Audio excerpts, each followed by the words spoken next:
চাঁদের রয়েছে এমন এক অংশ যা পৃথিবীর কেউ এতদিন দেখতে পারেনি। সেই অজানা রহস্যে ঘেরা দূরবর্তী অংশে প্রথমবারের মতো পা রেখেছে চীনের চ্যাংই-6 মিশন। 2024 সালের 3রা মে উৎক্ষেপণের পর মহাকাশযানটি সফলভাবে অবতরণ করে চাঁদের সবচেয়ে পুরনো, গভীর এবং বৃহৎ গহ্বর সাউথ পোল আইটকেন বেসিনে। প্রায় 425 কোটি বছর আগে এক বিশাল মহাজাগতিক সংঘর্ষের ফলে সৃষ্ট এই অঞ্চলকে চন্দ্রবিজ্ঞানীরা বহু আগে থেকেই বিশ্লেষণ করতে চেয়েছিলেন। চ্যাংই-6 সেই সুযোগই করে দিয়েছে।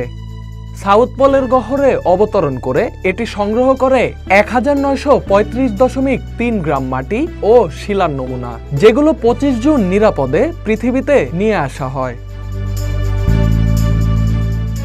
এই প্রথমবারের মতো চাঁদের দূরবর্তী অংশের বাস্তব নমুনা এসে পৌঁছালো পৃথিবীতে। এসব নমুনা বিশ্লেষণ করে বিজ্ঞানীরা চাঁদের অভ্যন্তরীণ গঠন, আগ্নেয় কার্যকলাপ এবং পানির বণ্টন সম্পর্কে অনেক অজানা তথ্য জানতে পেরেছেন।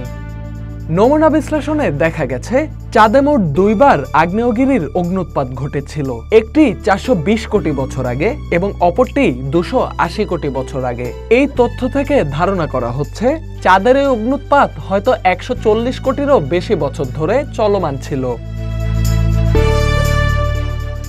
চাঁদের চৌম্বকীয় ক্ষেত্র নিয়েও এসেছে নতুন তথ্য। এতদিন ধারণা ছিল একসময় চৌম্বক ক্ষেত্র সক্রিয় ছিল এবং পরে তা নিঃশেষ হয়ে গেছে, কিন্তু চ্যাংই-6 এর নমুনা বলছে 280 কোটি বছর আগে এই চৌম্বক ক্ষেত্র আবারও সক্রিয় হয়ে উঠেছিল। এ থেকে বোঝা যায় চাঁদের অভ্যন্তরে বারবার পরিবর্তন ঘটেছে, যা তার গঠন ও বিকাশের ইতিহাসে নতুন দৃষ্টিকোণ তৈরি করে। সবচেয়ে চমকপ্রদ আবিষ্কার পানির বণ্টন নিয়ে। দেখা গেছে চাঁদের দূরবর্তী অংশে পানির উপস্থিতি অনেক কম, যেখানে নিকটবর্তী অংশে এর পরিমাণ তুলনামূলক অনেক বেশি। এই অসম বণ্টন চাঁদের দুপাশের গঠনগত ভিন্নতা ব্যাখ্যা করতে সাহায্য করে, তবে একই সঙ্গে সৃষ্টি করে নতুন এক প্রশ্নের, কেন এই পার্থক্য? রাসায়নিক বিশ্লেষণে আরও দেখা গেছে চাঁদের অভ্যন্তরে রয়েছে একটি চরম শুষ্ক ম্যান্টল, যা সম্ভবত সেই প্রাচীন সংঘর্ষের ফলেই সৃষ্টি হয়েছে।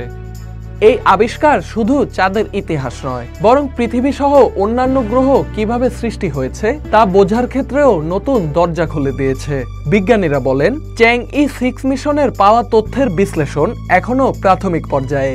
এর নমুনা থেকে ভবিষ্যতে আরো বিস্ময়কর অনেক কিছু উঠে আসবে, যা চাঁদের পাশাপাশি মহাকাশের ইতিহাসও নতুনভাবে ভাবতে শেখাবে। Dhaka express, desk report.